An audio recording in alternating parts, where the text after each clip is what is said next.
பரிசுத்த நாமத்துக்கு மகிமை உண்டாவதாக. Glory be to the holy name of the Lord. யோசுவாவின் புஸ்தகம் 2ஆம் அதிகாரம் முதல் 2 வசனங்கள் வாசிப்போம். Book of Joshua, 2nd chapter, verses 1 and 2. கர்த்தருடைய பரிசுத்த நாமத்துக்கு மகிமை உண்டாவதாக. Glory be to the holy name of the Lord. யோசுவாவின் நாட்களில் நடந்த ஒரு காரியம். This is an incident. It was happened in the days of Joshua. இந்த சம்பவத்தை நீங்கள் அதிகம் படித்திருக்கலாம். You might have studied this incident more. அதிக விஷயம் இதனுடைய பிரசங்கங்களை நீங்கள் கேட்டிருக்கலாம். You might have heard the message also more time. யோசுவாவின் நாட்களில் யோசுவா 2 வேவுகாரரை எரிகோவை வேவுவாக்கும்படியாய் அனுப்பினான். During the days of Joshua, Joshua sent 2 spies to spy the land of Jericho. அவர்கள் 2 பேரும் போய் ராகாப் என்னும் வேசியின் வீட்டில் தங்கினார். They two went to the house of Jacob and Rahab என்ற வேசியின் வீட்டுக்கு அவர்கள் 2 பேரும் போய் தங்கினார். They two went to the house of Jacob and dwelt there. அங்கே அவள் அந்த 2 பேரையும் அவள் சமாதானத்தோடு ஏற்றுக்கொண்டாள். And she also received them peace. திரும்ப அவர்களை பத்திரமாய் திரும்ப அனுப்பினாள். She sent them safely again. திரும்ப அந்த 2 பேரும் மறுபடியும் அவள் வீட்டுக்கு வந்தார்கள். Again those two people went to the house. அவளுடைய வீடு அவளுடைய குடும்பம் பாதுகாக்கப்பட்டு மீட்கப்பட்டார். Her house and the household were preserved. கர்த்தருடைய பரிசுத்த நாமத்துக்கு மகிமை உண்டாவதாக. Glory be the holy name of the Lord. இந்த வேத வசனத்தின் வெளிச்சத்திலே கர்த்தர் நம்மோடு இடைபடும்படியாய் ஆசைப்படுகிறார். God want to deal with us through the light of the word of God. நூனின் குமாரனாகிய யோசுவா சித்தீமிலிருந்து 2 பேரை அவன் அனுப்புகிறான். The son of Joshua, the son of Nun, sent out of Sittim 2 men to spy. அந்த 2 பேரும் வெளியே யாருக்குமே தெரியவில்லை. Nobody knows of them these two. அவர்கள் ரகசியமாய் அந்த ராகாப் என்ற வேசி வீட்டுக்கு வந்தார்கள். Secretly they came to the house of Jacob. அது அந்த எரிகோவின் ராஜாவுக்கு தெரிந்து விட்டார். It also known to the king of Jericho. எங்கேயோ ஒரு வேசியின் வீட்டுக்கு வந்த 2 பேரை எப்படி அரண்மனையில் இருந்த மனிதன் புரிந்து கொண்டான்? How can a man who was dwelling in the palace could understand if 2 people came to somewhere? உன் சிந்தையில நீ எப்பொழுது எதை சிந்திக்கிறாயோ எதை ஆசைப்படுறாயோ அது தேவனும் வருகிறார், பிசாசும் பக்கத்துல இருந்து அதை புரிந்து கொள்கிறார். Whatever you desire in your mind, whatever you love in your mind, even God as well as the devil knows. அந்த ராகாபுடைய வீட்டுக்கு 2 பேர் வந்தத உடனே எரிகோவின் ராஜா கேள்விப்பட்டு ஆள் அனுப்பினான். Immediately the king was know about the 2 people came there, sent 2 people. அந்த பெண் அவர் வேசியாக இருந்தாலும் அவள் ரொம்ப ஞானமாய் அந்த இடத்துல நடந்தாள். Though she was a harlot, she also behaved well. அந்த 2 பேரையும் பாதுகாத்து திருப்பி அனுப்பினாள். And she preserved them and sent them back. பிரியமானவர்களே, இது எல்லாருக்கும் நமக்கு தெரிந்ததான ஒரு உபதேசம். Beloved, we all know this doctrine. இந்த சத்தியம் நமக்கு எல்லாருக்குமே தெரியும். We all know this truth. ஆனால் இன்றைக்கு நாம் அதை வேறொரு கோணத்துல சிந்திக்கலாம். Today we are going to meditate in a different view. யோசுவா என்று சொன்னால் யெகோவா என் மீட்பு என்ற அர்த்தம். Joshua means Jehovah is my redeemer. Jehovah மீட்பராய் இருக்கிறார், இல்லாவிட்டால் மீட்கிறவராய் இருக்கிறார். Jehovah is my redeemer, he redeems. தேவன் மீட்டுக்கொள்ளக்கூடியவர். God is able to redeem us. இங்க இருக்கிற நாம் எல்லாரும் தேவனாலே மீட்டுக்கொள்ளப்பட்டவர்கள். Those are seated here, we are all redeemed by the Lord. எங்கிருந்து மீட்கப்பட்டவர்கள்? From where we were redeemed? ஒரு விசுவாசி அவன் பூமியிலிருந்து மீட்டுக்கொள்ளப்பட்டவன். A believer he is redeemed from the earth. இல்லாவிட்டால் உலகத்திலிருந்து அவன் மீட்டுக்கொள்ளப்பட்டான். He is redeemed from the earth. ஒரு ஊழியன் என்று சொல்லுகிறவன் A servant of God. அவன் பூமியிலிருந்து மனுஷரிலிருந்து மீட்டுக்கொள்ளப்பட்டான். He is redeemed from the earth as well as men. ஒரு விசுவாசி என்று சொல்லுகிறவன் அவன் பூமியிலிருந்து மீட்டுக்கொள்ளப்பட்டவன், ஆனால் குடும்பத்திலிருந்து மீட்டுக்கொள்ளப்பட்டவன், மனுஷரிலிருந்து மீட்டுக்கொள்ளப்பட்டவன் அல்ல. A believer he is redeemed from the earth, but he is not redeemed from the men.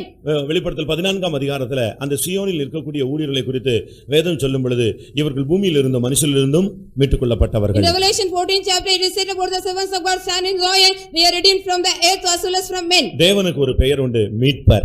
God is having another name, he is a redeemer. தேவனுடைய ஜனங்களுக்கு ஒரு பெயர் உண்டு, மீட்கப்பட்டவர்கள். The people of God also having a name, they are redeemed people. ஏசாயா தீர்க்கதரிசி மூலமாய் ஆண்டவர் சொல்கிறார், என்னுடையவர்களை மீட்கும் வருஷம் வந்தது. Through Isaiah God says the years have come, I have redeemed my people. மீட்கப்பட்டவர்கள் சீயோனிலே ஆனந்த களிப்புடன் வருவார்கள் என்று சொல்லி The redeemed people will be come to the Zion with glad and rejoice. மீட்பர் சீயோனுக்காய் வருவார் என்று சொல்லி இருக்கிறார். It is said about the redeemer will come for Zion. ஆனபடியால் தான் யோபு தன்னுடைய வார்த்தையில அறிக்கையில சொல்லும் பொழுது என் மீட்பர் உயிரோடு இருக்கிறார் என்று சொன்னார். So that Job says in his word, my redeemer alive. இன்றைக்கு நம்முடைய மீட்பு சமீபமாய் இருக்கிறது. Today our redemption is very nigh. பிரியமானவர்களே, ரோமர் 8:23 படி பார்க்கும் பொழுது Beloved, when we see according to Romans 8:23 நம்முடைய சரீர மீட்பாகிய புத்திர சுவிகாரம் வருகிறதற்கு நமக்குள்ளே காத்திருந்து தவிக்கிறோம் என்று பவுல் சொல்கிறார். Paul says we are also waiting for our adoption, the redemption of our body and groaning of our இந்த சரீரம் மீட்கப்படுமா? This body will be redeemed. இந்த சரீரம் this body, இந்த மண்ணான சரீரம், this the body of dust, இந்த மாம்ச சரீரம், this fleshy body, இந்த உலக பிரகாரமான சரீரம், the worldly body. இந்த மாம்ச சரீரம் மீட்கப்படும் என்று வேதம் சொல்லுகிறது. The scripture says the fleshy body will be redeemed. இந்த சரீரம் மீட்கப்படும்படியாக காத்திருந்து ஒரு தேவபுத்திரர்கள் தவிக்கிறார்கள். The sons of God also they are clothing themselves to get the redemption of this body. ரோமர் 8:23 வாசியுங்க. Romans 8:23. நம்முடைய சரீர மீட்பாகிய புத்திர சுவிகாரம் வருக நாம் நமக்குள்ளே காத்திருந்து தவிக்கிறோம். We ourselves groan within ourselves waiting for the adoption, the redemption of our body. பிரியமானவர்களே, நம்முடைய சரீர மீட்புக்கு தான் நம்ம வெயிட் பண்ணிட்டே இருக்கிறோம். Whenever we are waiting only for the redemption of our body. இயேசு வரும் பொழுது இந்த சரீரம் மீட்படைகிறது. When Jesus comes, the body will be redeemed. இயேசு வரும் பொழுது எப்படி இந்த மாம்ச சரீரம் மீட்படையும்? How the fleshy body will be redeemed when Jesus comes. மண்ணானவனுடைய சாயலை நாம் தரித்திருப்பது போல வானவருடைய சாயலையும் நான் தரித்துக் கொள்ள வேண்டும் என்று ரோமர் 6 அதிகாரத்தில் வாசிக்கிறோம். We read in Romans 6 chapter, as we put on the likeness of the earthly, we have to put on the likeness of the heavenly. எப்படி உங்க அம்மா அப்பா சாயல் இந்த சரீரத்தில் இருக்கோ, how you are getting the likeness of your parents in your body, இல்ல முன்னோர்களுடைய சாயல் எப்படி இருக்கோ, how you are getting the likeness of the forefathers, அதுபோல வானவருடைய சாயலை இந்த சரீரம் தரிக்கணும். so the likewise this body has to put on the likeness of the heavenly. ஆவியாய் இருக்கிற கர்த்தராலே அந்த சாயலாகத்தானே மகிமையின் மேல் மகிமை அடைந்து மறுரூபப்படுகிறோம். By the Lord which is spirit, we are with the spirit, we are also getting glory upon glory and we redeem. இப்பொழுது நாம் தேவனுடைய பிள்ளைகளாய் இருக்கிறோம். Now we are the children of God. இனி எவ்விதமாய் இருப்போம் என்று அறியோம். We do not know how we shall be later. ஆனாலும் அவர் வெளிப்படும் பொழுது அவருக்கு ஒப்பாய் இருப்போம் என்று அறிந்திருக்கிறோம். We know that when we shall appear, we shall be like him.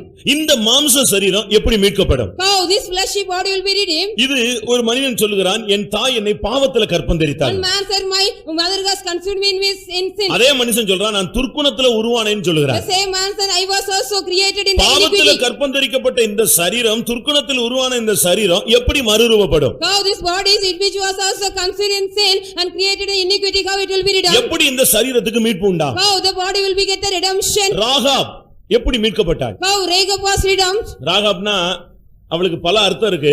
ஆனா அவளுடைய வேதத்துல அவளுக்கு சொன்ன பேர் என்னது, டைட்டில் என்னது? நம்மள ஒரு சிலர் சொல்றாங்க, அந்த பிரதரா அவர் சண்டைக்காரரு, அந்த பெண்ணா அவ வாயாடி, இப்படிலாம் நம்ம சொல்றோமே.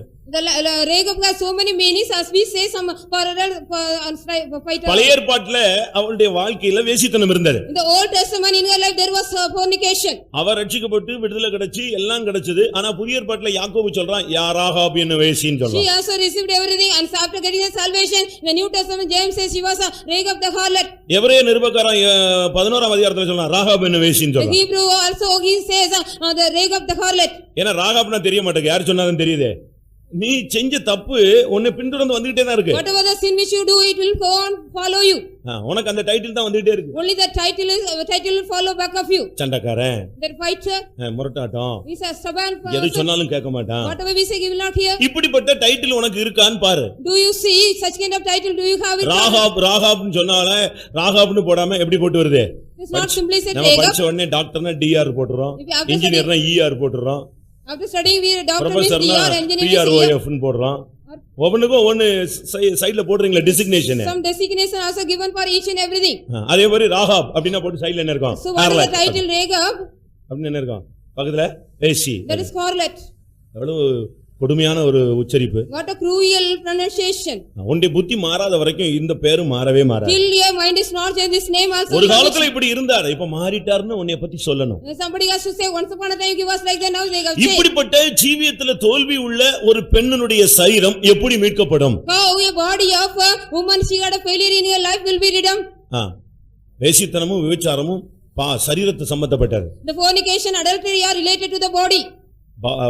பவுல் நிருபத்துல சொல்றார், இந்த சரீரம் அசுத்தத்திற்கல்ல பரிசுத்தத்திற்கே உங்களுக்கு தேவன் கொடுத்தார். Paul says to the Ephesians, this body is given for holiness, not for uncleanness. பழைய ஏற்பாட்டு விபச்சாரங்கிறது கையும் மெய்யுமாய் சரீரத்துல செய்யும் பொழுது பிடிபடுகிற ஒரு அனுபவம். The Old Testament adultery, when they were doing the very act itself, they will find விபச்சாரம் செய்யாதிருப்பாயாக என்று பூர்வத்தாருக்கு சொல்லப்பட்டது கேள்விப்பட்டிருக்கிறீர்களே, ஆனால் நான் உங்களுக்கு சொல்லுகிறேன், இச்சையோடு பார்க்கிற எவனும் அவளோடு விபச்சாரம் செய்தாயிற்று. Do not do adultery, it was said to the old people, but what I say, don't see anybody with a lust eye. இந்த தாறுமாறான ஒரு வாழ்க்கை வாழ்ந்த ஒரு பெண், she got a perverse life in her life. ஊருக்குள்ள வாழ முடியாது. She couldn't come to the city. ஊர்ல எல்லாம் தள்ளிட்டான். All has rejected her. அதனால இப்ப வீடு எங்க வந்துருச்சு? Now where is her house? எங்க வந்துருச்சு?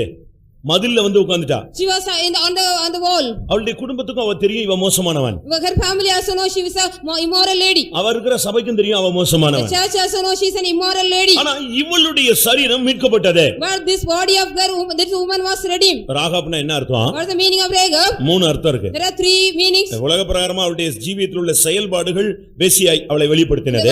The activities of her also revealed as a harlot. புதிய ஏற்பாட்டுல வேசினா யாரு? The New Testament who is a இல்லடா harlot. விபச்சாரம் என்ன?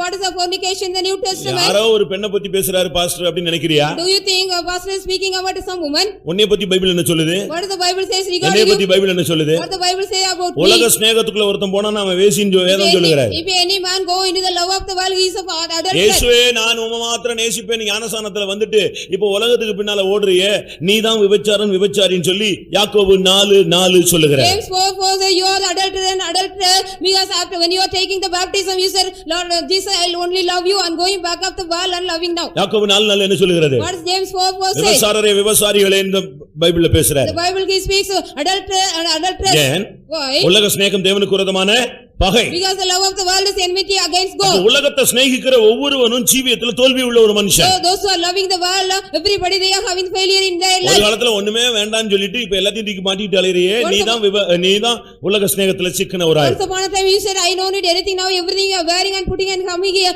you are the adulterer of the world. இன்னொரு விதத்துல ராகாபுங்கிறதுக்கு பைபிள் டிக்ஷனரி 3 அர்த்தம் சொல்லுது. The Bible dictionary gives three meanings for the name Rahab. ஒன்று மேட்டிமை. One is proud. ராகாப்னா ஒன்னு மேட்டிமை. One is proud. மற்றொன்று அகங்காரம். And second one is proud. மூன்றாவது விசாலம். And thirdly the proud. இதுதான் ராகாபுங்கிறதுக்கு அர்த்தம். These are the meanings for the name Rahab. யோசிச்சு பாருங்க. You think about it. இன்னைக்கு நம்முடைய வாழ்க்கையில நம்ம எப்படி போயிட்டு இருக்கோம்? Today how are we moving in our life? வாழ்க்கையின் செயல்பாடுகள் என்ன? How are the activities of our life? பெருமை. It is pride. பெருமை இருந்தா இச்சை இருக்கும். If you have the pride, you will be having lust. இச்சை இருந்தா கோபம் இருக்கும். If you have the lust, you will have angry. இந்த மூணு முப்புரி நூல். These three are the three cords. இது சீக்கிரமா என்ன செய்யாது? It will not cut off soon.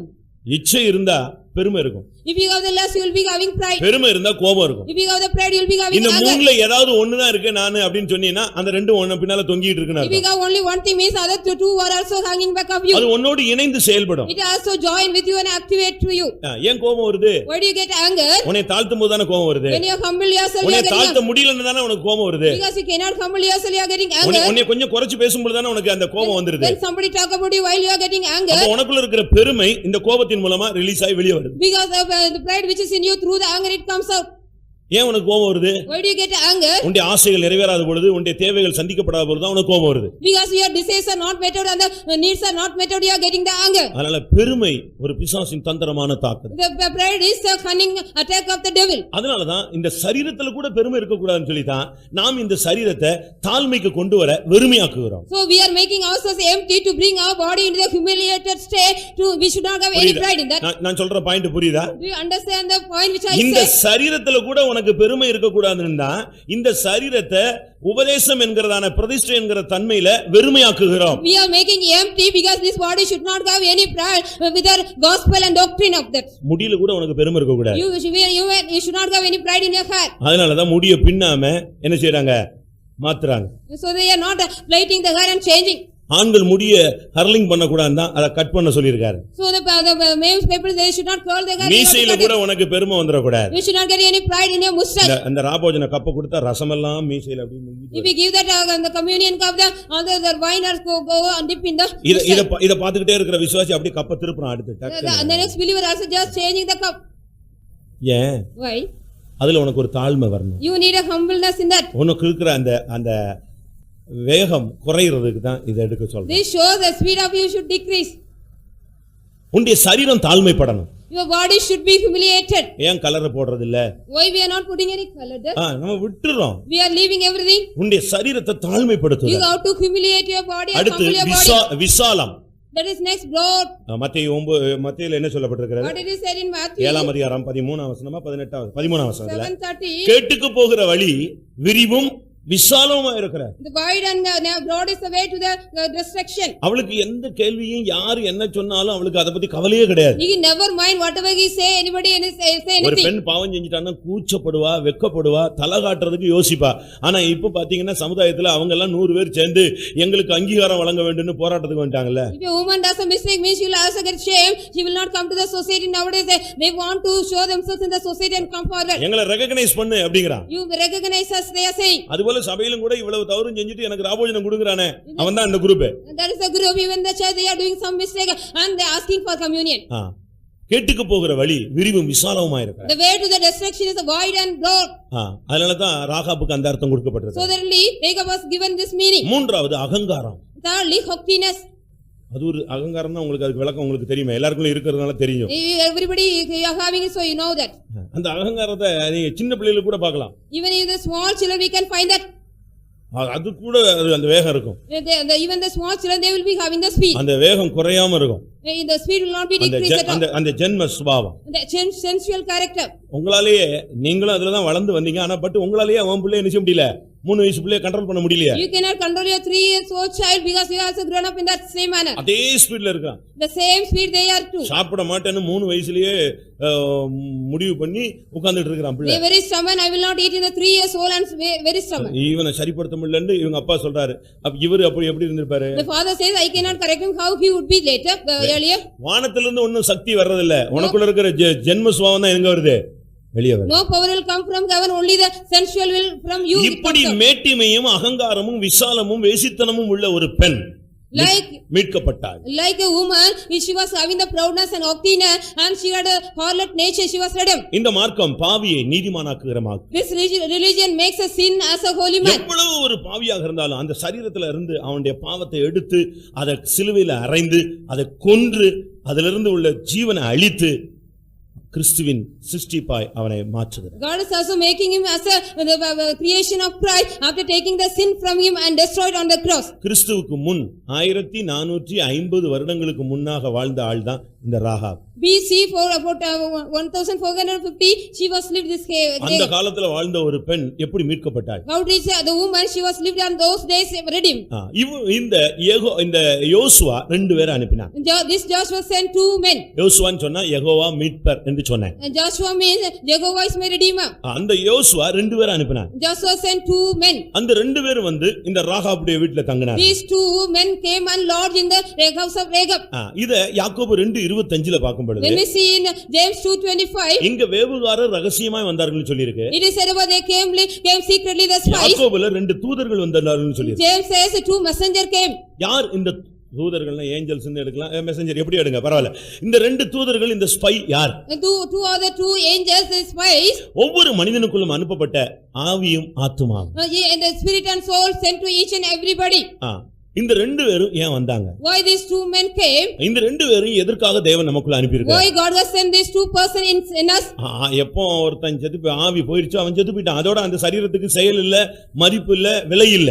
If a man's spirit is gone out mean there is no action and no value for the body. எவ்வளவு பெரிய கோடீஸ்வரனா இருந்தாலும் what is a rich man he may be? இந்த ஆவி ஆத்துமாவும் போயிடுச்சுனா அவன் யாரு? The spirit and soul goes mean who is he? என்னது? What is he? எப்போ brother எடுப்பீங்கன்னா கேப்பா. When will you take the brother will he ask? அதுக்கு பேர் போய்டும். என்ன சொல்லுவாங்க? After that name will go. எப்போ பாடி எடுக்கறீங்க? When are you taking the body? அதுக்கு பிறகு அது சரீரம் சவம். After that is a dead body. அதுக்கு பிறகு கேட்பாங்க எப்போ எடுக்கறீங்க? After that when are you taking this? ஏன்பா இவ்வளவு லேட் பண்றீங்க? Why are you letting this much? நாற்றம் எடுக்கும். Because he is sick. சிக்கா இருந்தாரு. Already he was sick. சீக்கிரமா எடுத்துருங்க. I take it quickly. இப்போ ரொம்ப ஃபாஸ்ட். Nowadays very fast. இன்னைக்கு உன்னுடைய சரீரத்தில் இந்த ஆவியும் ஆத்துமாவும் தேவன் கொடுத்த ஈவு. These are the gifts of spirit and soul is given by the God. இவர்கள் 2 பேரும் 2 வேவுகாரர்கள். These 2 are the 2 angels of the spies. இந்த 2 தூதர்களும் உனக்குள்ள அனுப்பப்பட்டிருக்கிறார்கள். These 2 angels are sent in you. இந்த 2 பேரும் சரியான விதத்துல பாதுகாக்கப்பட்டு திருப்பி போனாதான் இந்த மாம்ச சரீரம் சரீர மீட்பு பெற்றுக்கொள்ளும். If these 2 people are preserved correctly and go back only, this body will be redeemed and எல்லா மனுஷனுக்குள்ள இது அனுப்பப்பட்டிருக்குது. This true spirit soul and body. ஒவ்வொரு மனுஷனுக்குள்ள இந்த ஆவி ஆத்துமாவும் இருக்கு. Each and everybody is having the soul and spirit in them. இந்த ஆவி ஆத்துமா இருக்கறனால தான் இந்த ஆட்டம் ஆடுறான். Because they are having the soul and spirit, they are also doing much this thing. அவனை கண்ட்ரோல் பண்ண முடியல. அவனுக்கே கண்ட்ரோல் பண்ண முடியல. They themselves they cannot control. We also we can't control them. நான் குடிக்க கூடாதுன்னு நினைக்கிறேன், குடிச்சறேன். I don't want to drink but I drink. நான் சண்டை போடக்கூடாதுன்னு தான் யோசிக்கிறேன், சண்டை I போட்டுறேன். don't want to fight, but I fight. போக கூடாதுன்னு தான் நினைக்கிறேன், நான் போயிடுறேன். I don't want to go, but I go. இப்படி எல்லாம் சொல்றதுக்கு காரணம் என்னன்னா இந்த ரெண்டு உள்ள இருக்கிறதுனால தான். Because these two are inside, because they are saying this reason. உனக்குள்ள அனுப்பப்பட்ட இந்த இரண்டு ஆவி ஆத்மா என்கிற தன்மையை நீ சேதமாகாமல் திருப்பி அனுப்பணும். Without any destruction, you have to send the soul and spirit which is sent in you. இந்த ரெண்டும் விலைமதிப்பில்லாத ஒரு பொக்கிஷம். These two are the very precious treasure. மனுஷன் உலகம் முழுவதையும் ஆதாயப்படுத்திக் கொண்டாலும் தன் ஆத்மாவை நஷ்டப்படுத்தினால் அவனுக்கு லாபம் என்ன? For if a man profited the whole world and so if he destroys the soul, what is the loss? எனக்குள்ள உங்களுக்குள்ள இந்த ஆவி ஆத்மாவின் தேவன் கிருபையாய் கொடுத்திருக்கிறார். Graciously God has given the soul and spirit to us.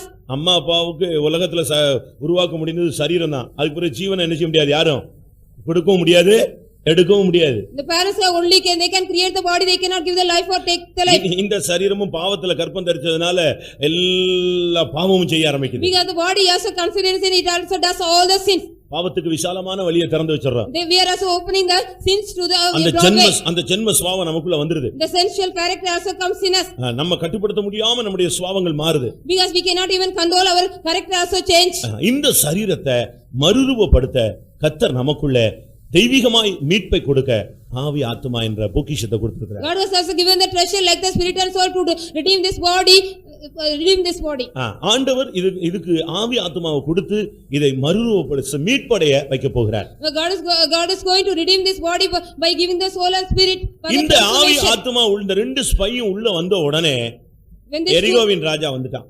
When these two messenger came inside, or the spy came inside, the king of Jericho came. அவன் அரண்மனையில் இருக்கிறாள். He was in the palace. இவ ஊருக்கு வெளிய மதில்ல இருக்கிறாள். She was outside the city on the wall. அவன் உடனே அங்க இருந்து செய்தி கிடைச்சு இறந்துட்டா. ஆள் அனுப்பிட்டான். என்ன பிரச்சனை? ரெண்டு பேர் வந்தாங்களாமே, வெளிய கொண்டு வா. Immediately he got the news, we are two men came. What's the meaning? I asked them. திருடன் திருடவும் கொல்லவும் அழிக்கவும் வருகிறானே அன்றி வேற ஒன்றுக்கும் வரான். The robber comes to steal, kill and destroy, not for any other purpose. ஆத்மாவை சேதப்படுத்த இந்த வல்லமைகள் வருகிறது. These powers are coming to destroy our soul. சாத்தானுடைய செயலே இந்த ஆவியும் ஆத்மாவையும் அழிச்சிரணும். Only the action of the devil to destroy the soul and spirit. அந்த ஆத்மாவை தொடர்ந்துட்டே இருப்பான். He will be going on following the soul. பின்னாலேயே வந்துட்டு இருப்பான். He will be going on following. யோபு 30ஆம் அதிகாரம் 15ஆம் வசனத்துல பாருங்க, ஆத்மாவை பின்தொடருகிற அப்படினு பாருங்க. Job 30:15, one who follows the soul. உலகத்தின் அதிபதி இந்த ஆத்மாவை சேதப்படுத்த வந்துட்டே இருப்பான். The prince of the world also come to attack the soul. இந்த ஆவியை கரைப்படுத்த வந்துட்டே He இருப்பான். will also want to hinder the spirit and he will follow. இந்த ஆவிக்குரிய வாழ்க்கையை கெடுக்க வந்துட்டே He will be இருப்பான். coming to destroy your spiritual life too. முதலாம் பேதுரு 2ஆம் அதிகாரம் 11ஆம் வசனத்துல ஆத்மாவுக்கு விரோதமான போர் செய்கிற இச்சை என்ன வாசிக்கிறோம். It is the lust which also war against the soul. ஆத்மாவுக்கு விரோதமாய் போர் செய்கிறது இச்சைன்னு சொல்லியிருக்கு. It is the lust also war against the soul. இந்த ஆத்மா வாழ வேண்டியது. This soul has to live. ஆனா அவன் அதை பிடிச்சு அழிக்க முடியாம வர்றான். But he want to catch it and destroy. பிரியமானவனே, உன்னுடைய ஆத்மா வாழ்கிறது போல நீ எல்லாவற்றிலும் வாழ்ந்து சுகமா இருக்கும்படி வேண்டிக் கொள்கிறேன்னு சொல்கிறார். Beloved, I wish above all things thou hast may prosper and be in health in everything. ஒவ்வொருவரும் ஆத்மா வாழ்றது போல வாழணும். ஆனா எரிகோவின் ராஜா அந்த ஆத்மாவை அழிக்க வந்து விட்டான். Each and everybody live as their soul live, but the king of Jericho come to destroy that. நாமும் கூட நம்முடைய ஆவியை அவிக்கிறோம். We are also quenching our spirit sometimes. அதனால முதலாம் தெசலோனிக்கேயர் 5ஆம் அதிகாரம் 19ஆம் வசனத்துல பவுல் சொல்லுகிறார், ஆவியை அவித்து போடாதிருங்க. So First Thessalonians 5:19, the Paul says, don't quench your spirit. யோபு 33:28 பார்க்கும் பொழுது ஆத்மாவை படுகுழிக்கு இழுக்கிற சக்திகளை நாம் அங்கே பார்க்கலாம். We can also see some powers taking the soul to the pit in Job 33:28. ஆத்மாவை படுகுழிக்கு இழுக்கிறான். They are dragging the soul to the pit. உனக்குள்ள இருக்கிறது இந்த ரெண்டும் தான் தெய்வீகமான சக்தி. These two are the divine power which is in you. எப்படி? How? ஆவி தன்னை தந்த தேவனிடத்துக்கு போக வேண்டும். The spirit has to go to the Lord which he has given that. ஆவி ஆத்மாவை நீ காக்க வேண்டிய முழு பொறுப்பு உனக்கு இருக்கிறது. It's a total duty you have to preserve. இந்த ஆவி ஆத்மா ரெண்டும் சரியான கரெக்ட் ஆயிட்டுனா சரீரம் பரிசுத்தமா மாறி. If the soul and spirit has a correct meaning, the body will be holy. அப்பதான் இந்த சரீரம் மீட்படையும். Then only the body will be redeemed.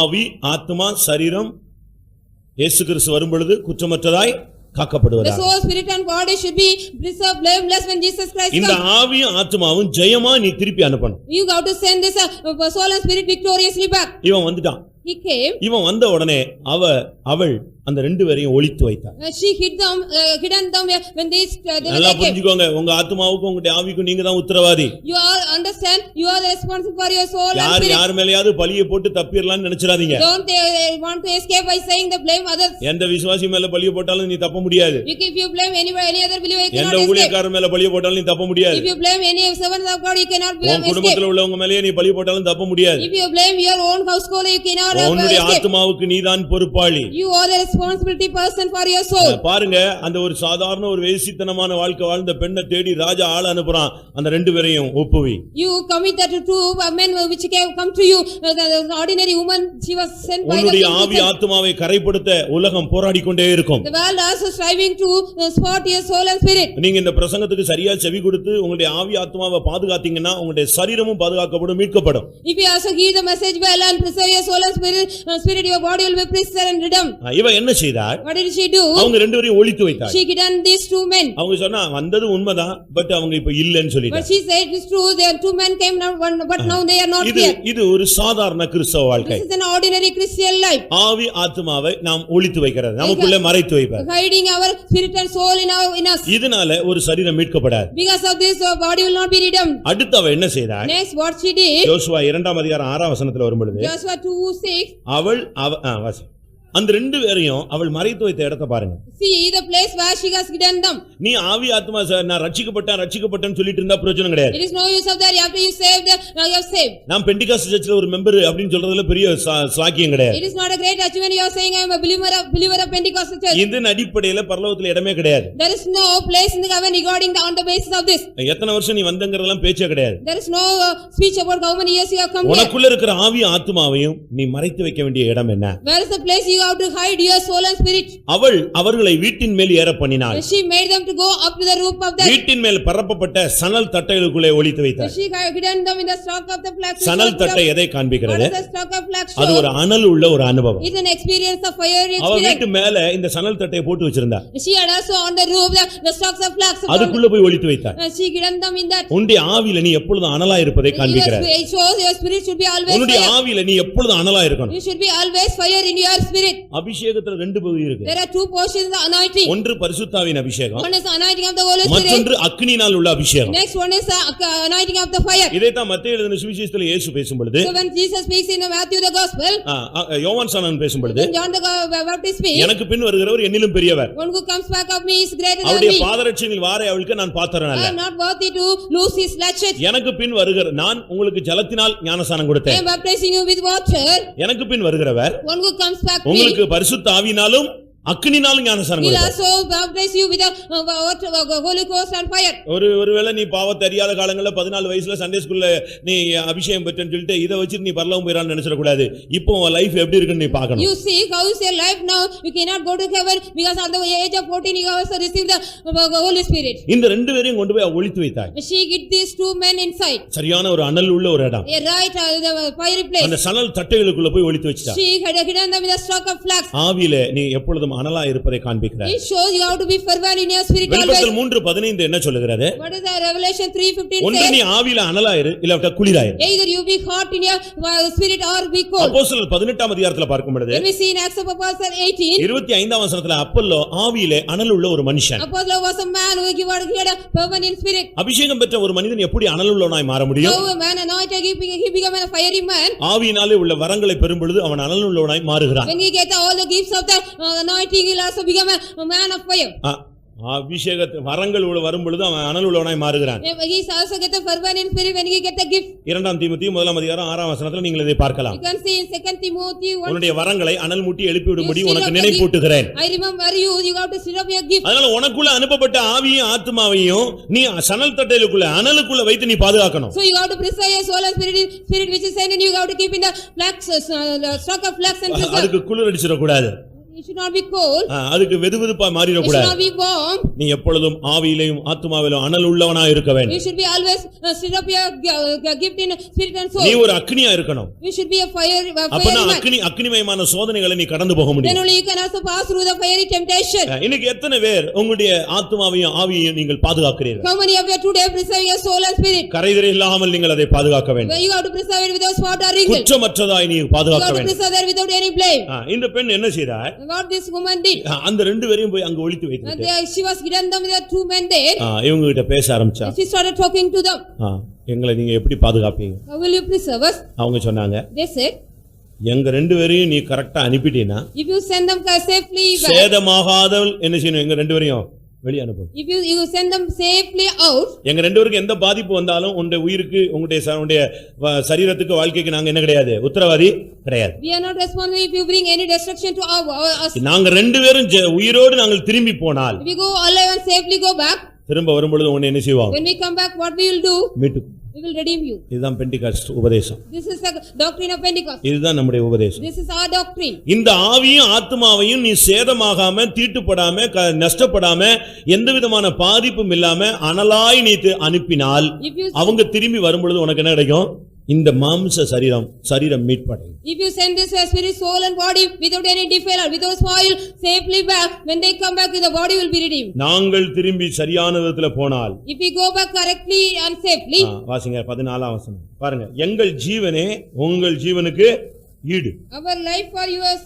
நாங்க ரெண்டு பேரும் ஜீவனோடு போனாதான் உனக்கு என்ன கிடைக்கும்? ஜீவன் கிடைக்கும். If we go alive, only you will get life. உனக்குள்ள அனுப்பப்பட்ட ஆவியை குறித்து கொஞ்சமாவது பொறுப்பா இருந்திருக்கிறியா? Do you have any responsibility regarding the spirit which is sent in you? உனக்குள்ள அனுப்பப்பட்ட ஆத்துமாவை நீ கவனமா பாதுகாத்திருக்கிறியா? Are you also preserving your soul which is sent in you carefully? உன்னுடைய ஆத்துமா கெட்டு போய் விட்டதா? Whether your soul was spoiled? உன்னுடைய ஆத்துமா செத்து போய் விட்டதா? Whether your soul was dead? பாவம் செய்கிற ஆத்துமா The soul which does sin will die. உன்னுடைய ஆத்துமா குற்றமற்றதாய் காக்கப்படுகிறதா? Whether your soul is preserved blameless? உனக்குள்ள இருக்கிற ஆவி ஆத்துமாவும் தான் உன்னுடைய சரீரத்துக்கு ஈடு. Only that your soul and spirit is a gift for your body. அவங்க சொன்னாங்க, They said, நாங்கள் திரும்பி வரும் பொழுது நீ அந்த வீட்டில் இருக்க வேண்டும். when we come back, you got to be in that house. அவ வீடு எங்க இருந்துச்சு? Where was her house? அவ வீடு எங்க இருந்துச்சு? Where was her house? மதில்ல இருந்துச்சு. It was on the wall. ஏசாயா 60:18 என்ன சொல்லி இருக்கிறாரு? What does Isaiah 60:18 say? ரட்சிப்பு அதன் மதிலா இருக்கிறது. The salvation is the wall of that. இயேசு வர்ற வரைக்கும் நீ இந்த ரட்சிப்புல ஸ்டடியா நிக்கணும். Till Jesus comes, you have to stand steadily in this இவ்வளவு salvation. பெரிதான ரட்சிப்பை குறித்து கவலையற்று இருப்போமானால் வரும் தண்டனைக்கு நாம் எப்படி தப்பித்துக் கொள்வோம்? How shall we escape from the great destruction if we all neglect the so great salvation? அதனால எப்பொழுதுமே இந்த ரட்சிப்பை ரொம்ப கவனமா So பாதுகாக்கணும். always we have to preserve the salvation very carefully. அடுத்து இந்த வீட்டிலேயே நீ இருக்கணும். Next you have to go and dwell in this house. ஆரம்பத்துல கொண்டிருந்த நம்பிக்கையை நீ முடிவுறிந்து பற்றி கொண்டால் நாமே அவருடைய வீடா We இருப்போம். shall be his house if you also hold the confidence we got in the big ஆரம்பத்துல உள்ளதான அந்த நம்பிக்கை இப்பொழுது உனக்கு இருந்துகிட்டே இருக்கணும். You should need the hope and confidence which you had earlier. அடுத்து தேர்ட் அவங்க என்ன சொன்னாங்க? Next what they said? இந்த சிவப்பு நூலை உன் வீட்ல என்ன செய்? கட்டி வை. This scarlet red cord should be tied in your window. எப்படி இந்த வீட்டுக்கு ஜன்னல் எது? What is the window for this house? அந்த ஜன்னல்ல அந்த சிவப்பு நூலை உடனே போய் கட்டி வச்சிட்டா. Immediately she also bind that rope, the red scarlet rope. இந்த சரீரத்துக்கு ஜன்னல் எது? What is the window for this body? ரெண்டு கண்ணு, two eyes, ரெண்டு காது, two ears, why, the mouth, மூக்கு. the nose. 4 ஜன்னல் இந்த வீட்ல இருக்கு. There are 4 windows for this body. இந்த 4 ஜன்னல்லையும் சிவப்பு கயிறு தொங்கணும். The red scarlet rope should be hung here. இது எதை காண்பிக்கிறது? What does it show? உன்னுடைய கண்கள் மீட்கப்பட்ட கண்களா இருக்கணும். The eyes should be a redeemed eyes. கண்ணு தானே ஃபர்ஸ்ட் இழுக்குது பாவத்தை சர்றன்னு. Because only the sin drags the sin. அந்த கண்ணு என்னெல்லாம் டிசைன் பண்ணுது? The eyes is doing so many design. அது உங்களுக்கு தெரியும். You know that? அவருடைய கண்கள் பாலில் கழுவப்பட்ட கண்கள். His eyes are washed in the milk. உன் கண்கள் வசனத்தினால சுத்திகரிக்கப்பட்டிருக்கும். Your eyes should be washed with the word of யோபு God. சொல்லுகிறார், என் கண்களோடு நான் உடன்படிக்கை பண்ணினேன். Job says, I have made a covenant with my eyes. உன் கண்ணு மீட்கப்பட்ட கண்ணா இருக்கணும். Your eyes should be redeemed. இதுதான் இந்த சரீரத்துக்கு ஜன்னல். These are the windows for this body. அதிகமான பாவம் இந்த கண்ணு வழியா தான் உள்ள போகுது. Many sins are enter our body through the eyes. அடுத்து என்னது? Next what? அடுத்து என்னது? காது. Next ears. காது விருத்த சேதனம் பண்ணப்பட்ட காதா இருக்கணும். The ears should be the circumcised ears. அது பாட்டுக்கு வேற ஒரு டியூன் கேட்ட உடனே கால் ஆடும் கை ஆடும் அப்படி தட்டிட்டே இருக்க கூடாது. நீ எங்க இருக்கிற, நீ யாருன்னு பாரு. You have to see whom are you and where are you, and then when automatically when you hear நான் someone ரொம்ப பேர் அப்படி you should not. பாத்துர்க்கேன். நான் ரொம்ப பேர் அப்படி பாத்துர்க்கேன். I have seen many people like that. அவன் ஆடாமலே தசை ஆடுது. Without blood is thicker than that. இல்ல அப்படி இல்ல. அவன் ஆடல, பட் காலு கையெல்லாம் லேசா அப்படி தாளம் போடும். He will not dance, but his hands and legs will be. காது Yes. சொல்லப்படும் எல்லா வார்த்தைகளையும் என்ன செய்யாதே, கவனியாது. You should not hear. என்ன சொல்லப்படும் எல்லா வார்த்தைகளையும் கவனியாதே, இத கவனிங்க. Don't listen all the words which are said. நீங்க இத கவனிக்காம விட்டுறாதீங்க. சொல்லப்படும் எல்லா வார்த்தையிலும் இந்த வார்த்தையெல்லாம் கவனிங்க. எல்லா வார்த்தையும் யாராவது ஏதாவது சொன்னானோ அது மட்டும் கரெக்டா உள்ள வந்துரும். If anybody said anything, it will come correctly. இது ஒரு ஜன்னல். This is also a window. டிஃபரண்டான ஜன்னல். It's a different window. இதுக்கு அடைப்பே கிடையாது. There's no close in the shut door. ரொம்ப கரெக்டா பாம்பு காதுமா. It's like the snake. பாம்பு காது இருக்கா இல்லையா இவனுக்கு இருக்கானா? But whether the snake is having ear or not, but he is having. அடுத்து வாய். Next mouth. உன் மாம்சத்தை பாவத்துக்குள்ளாக்க உன் வாய்க்கு இடம் கொடு. Don't give room for your mouth to make your body to sin. மீட்கப்பட்ட உதடுகளாய் உன்னுடைய உதடுகள் மாற. Your mouth should be, the lips should be the redeemed lips. அதனால தான் அந்த ஜன்னல்ல கட்டி வைக்க சொன்னாங்க. So they asked to tie the rope in that window. இப்போ அவங்க திரும்பி போறாங்க. Now they wanted to go back. அவ சொன்னா, She said, நீங்கள் போய் you go. மலையிலே 3 நாள் ஒளித்திருந்து. You go and hide yourself in the mountain for 3 பின்பு days. உங்கள் வழியாக போங்க. Next you can go. அப்படின்னா என்ன? What's the meaning? இதனுடைய சத்தியம் என்ன? What's the truth of this?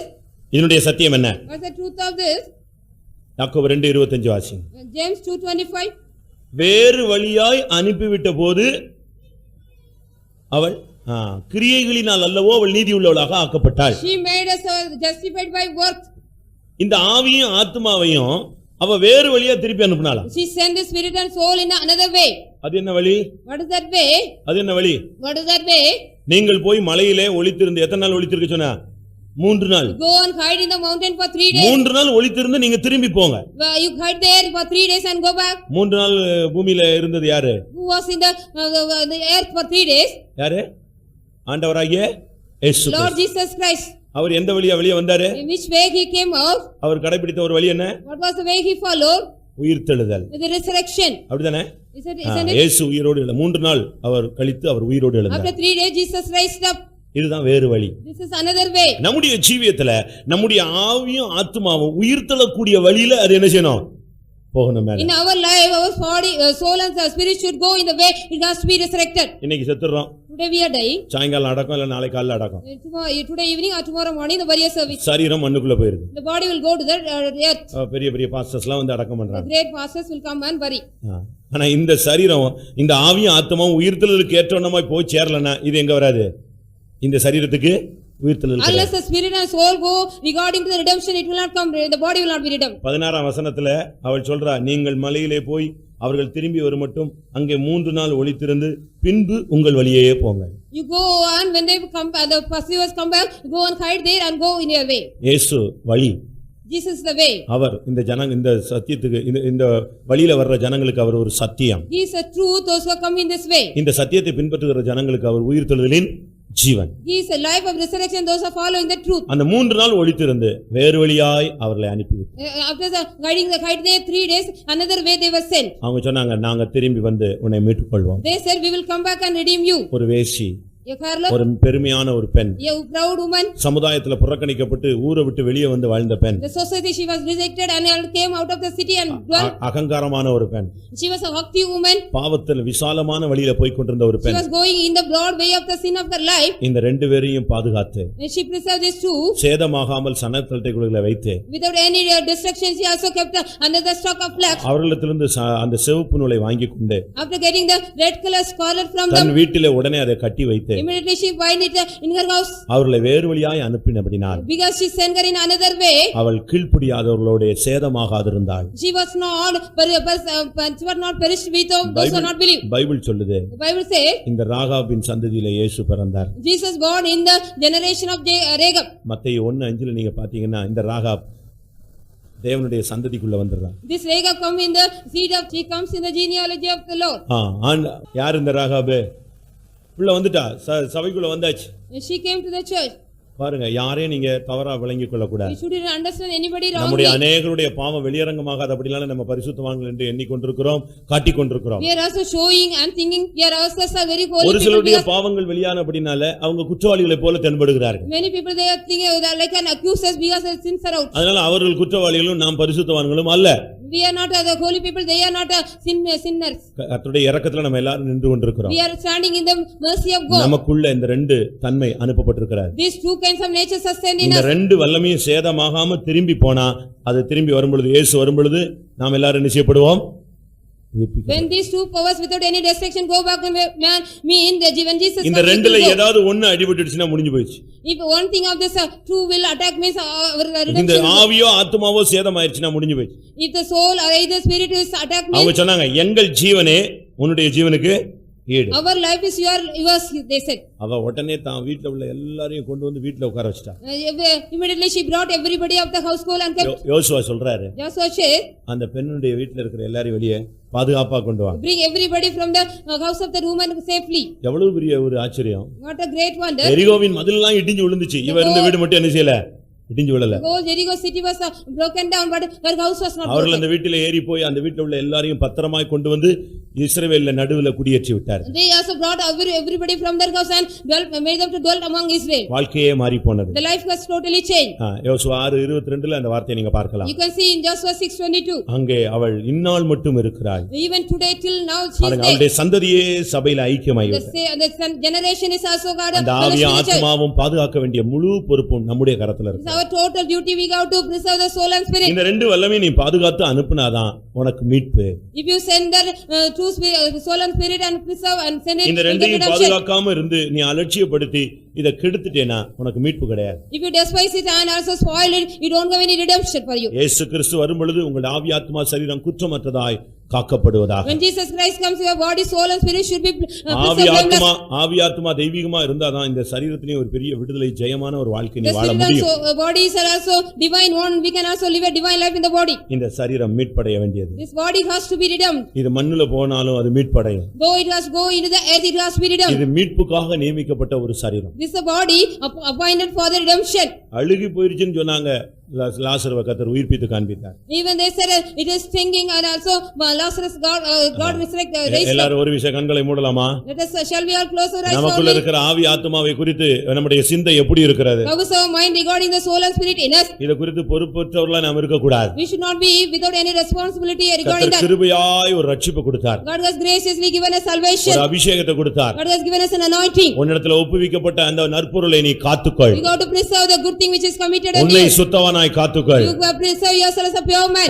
பாவஞ்ச உன்னுடைய ஆத்மாவுக்கு நீதான் உத்தரவாதி. You are responsible for your own soul. அது அபிஷேகத்தினால ஆவியில அனலா நீ காத்துக்கொள்ள வேண்டும். With the anointing, with the fervent spirit, you have to preserve that. எல்லாரும் கண்களை மூடுவோம். Let us all close our eyes. ஒரு 2 நிமிடம் எல்லாரும் முழங்கால் For படிடுவோம். 2 minutes, let us all kneel down. இன்னும் ஒரு 5-6 நிமிஷம் 7 நிமிஷத்துல கூட்டம் முடிஞ்சிரும். Within 6 or 7 minutes, the meeting will over. ஆனா நீ நம்பிக்கையோடு திரும்பி போகணும். But with the hope, you have to go back. இன்னைக்கு கர்த்தர் உனக்கு ஒரு பெரிய மீட்பை வைத்திருக்கிறார். Today, God has kept a great redemption failures in your body and some the sin also in your body. வேசித்தனங்களும் அகங்காரங்களும் மேட்டிமைகளும் விசாலங்களும் உனக்குள்ள பெருகி போயிருக்கலாம். You may have the fornication and the proud and haughtiness and the brownness everything. எல்லாரும் 2 நிமிஷம். For only 2 minutes. இந்த சத்தியத்துக்கு நீ உன்னை surrender பண்றங்கிறது தேவனும் பார்க்கணும் சபையும் பார்க்கணும். The church as well as God has to see you are surrendered for this message. 2 தூதர்கள் உனக்குள்ள இருந்து உன்னை செயல்படுத்துகிறார்கள். The 2 angels are being in you and they are making you correct. ஆவி ஆத்மா. And the spirit and soul. இந்த 2 சக்திகளும் உனக்குள்ள இருக்கிறது. These 2 powers are in you. இத வச்சிக்கிட்டு நீ சரீரத்தை பாவத்துக்குள்ள கொண்டு போனினா இந்த ரெண்டும் தீட்டுப்பட்டு போய்டும். If you take your body having these 2 spirits and soul, your body will be defiled. இது ரகசியமான ஒரு சக்திகள். These are the secret powers. இத பிடிக்க முடியாது. We cannot catch. இத பார்க்க முடியாது. We cannot see. ஆனா சேதப்படுத்தலாம். But we can defile it. அழிச்சிரலாம். We can destroy it. இது ரகசியமான அந்த 2 தேவனுடைய ஈவுகள். These are the 2 gifts came secretly. இத கர்த்தர் உனக்குள்ள கொடுத்திருக்கிறார். God has given you in these 2 in you. நீ அதை பாதுகாத்துக்கோ. You have to preserve this. வேலி அடைத்து அபிஷேகத்தினால இந்த ஆவி ஆத்துமாவை நீ காத்துக்கொள்ள. Put a fence around it and with the anointing you have to preserve this soul and spirit. இந்த ரெண்டும் பாதுகாக்கப்படும் பொழுது தானாவே உன்னுடைய சரீரத்துல ஒரு பெரிய பரிசுத்தம் உண்டாயிரும். If you automatically preserve this soul and spirit, automatically you get the holiness of body. கடந்த கால வாழ்க்கை போகட்டும். Let the past life go. கடந்த கால வாழ்க்கை குறித்து நீ கவலைப்படாத. You don't worry about the past life. அதை நீ விட்டுவிடு. You leave that.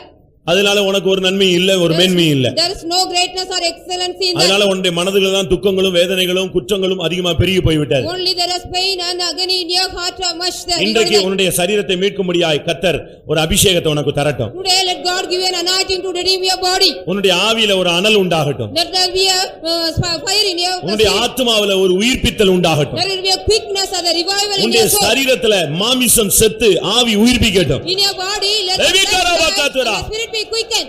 ஆவி ஆத்மா சரீரம் குற்றமற்றதாய் காக்கப்படுவதாக. Let the spirit, soul and body be preserved blameless. இந்த ஆவியும் ஆத்மாவும் பாதுகாக்கப்படும் பொழுது உன்னுடைய சரீரம் மீட்கப்படும் நாள். When your spirit, soul and body are preserved, the body will be redeemed.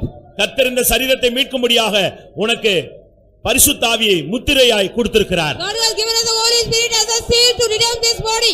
மீட்கப்படும் நாளுக்கென்று முத்திரையாக பெற்ற பரிசுத்த ஆவி. The Holy Spirit which we get to as a seal for the day of redemption. எத்தனை பேர் இந்த ஆவியை ஆத்மாவை நீங்கள் பாதுகாத்து திருப்பி அனுப்ப போகிறீர்கள்? How many of you want to go preserve the soul and spirit and send it back?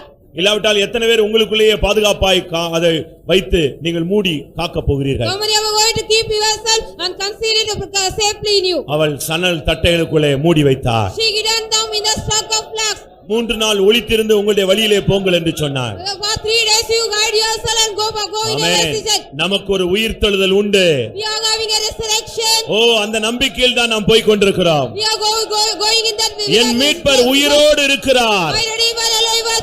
என் தோல் என்னுடைய மாம்சம் அழிந்து போனாலும் அழுகி போனாலும் my skin, my body destroyed and see. நான் என் மீட்பரை காண்பேன். I will see my redeemer. அந்நிய கண்கள் அல்ல, not the strange eyes. என்னுடைய சொந்த கண்களே அவரை காணும். With my own eyes I will see him. Hallelujah. திடாமனா காத்துடா. திடா. தேகமினா கராதிடா கராபலா காத்திரானியா. துராமாங்கா ராபாலா காத்திரிகராமானா காத்திரானியா. ஹைதிவினா நாபாலா ஷலா.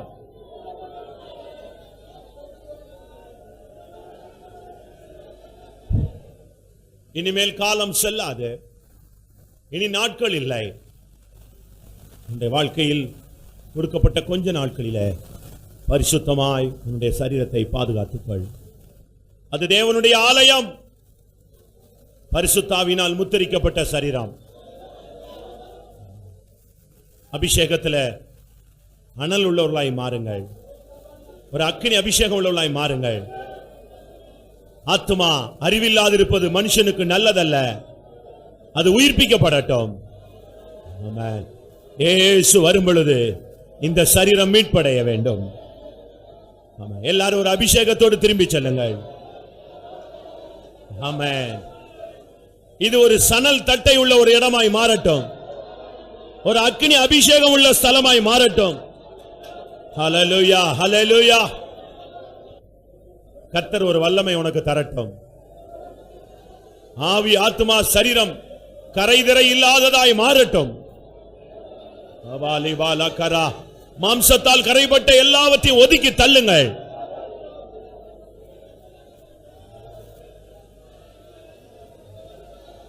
வரப்போகிற நியாய தீர்ப்புக்கு நீயும் உன் பிள்ளைகளும் தப்புவிக்கப்பட வேண்டும். வரப்போகிற சோதனைகளுக்கு நீ தப்புவிக்கப்பட வேண்டும்.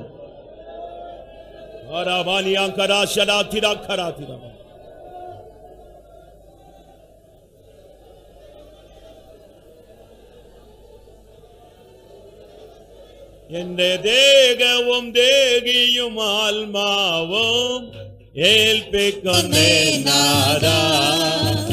എന്റെ ദേഹവും ദേഹിയും ആത്മാവും ഏൽപ്പിക്കുന്നേ നാഥാ. നിന്നടികളിൽ എന്നെ നടത്തിടണേ, നിൻവിധം ഞാൻ തികച്ചിടുവാൻ. നിന്നടികളിൽ എന്നെ നടത്തിടണേ, നിൻവിധം ഞാൻ തികച്ചിടുവാൻ. എന്റെ ദേഹവും ദേഹിയും എല്ലാരും ആവിയാത്മാ ശരീരത്തെ ഒപ്പുകൊടുങ്ങൾ. ഹല്ലേലൂയാ. എന്റെ ദേഹവും ദേഹിയും ആത്മാവും ഏൽപ്പിക്കുന്നേ നാഥാ. നദികളിൽ എന്നെ നടത്തിടണേ, നിന്നിതം ഞാൻ തികച്ചിടുവാൻ. നിന്നടികളിൽ എന്നെ നടത്തിടണേ, നിന്നിതം ഞാൻ തികച്ചിടുവാൻ. നിന്നടികളിൽ എന്നെ നടത്തിടണേ, നിന്നിതം ഞാൻ തികച്ചിടുവാൻ. നിന്നടികളിൽ എന്നെ നടത്തിടണേ, നിന്നിതം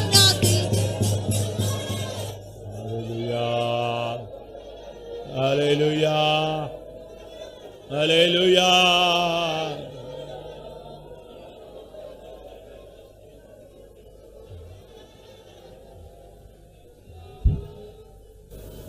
நமக்குள்ள அனுப்பப்பட்ட தேவன் நம்மை மறுபடுத்தும்படியாக அனுப்பப்பட்ட இந்த தன்மைகளை கடைசி வரை பாதுகாத்துக் கொள்ள ஒவ்வொருவருக்கும் அருள் செய்ய முடியாது. ஸ்தோத்திரம் பண்ணுவோம்.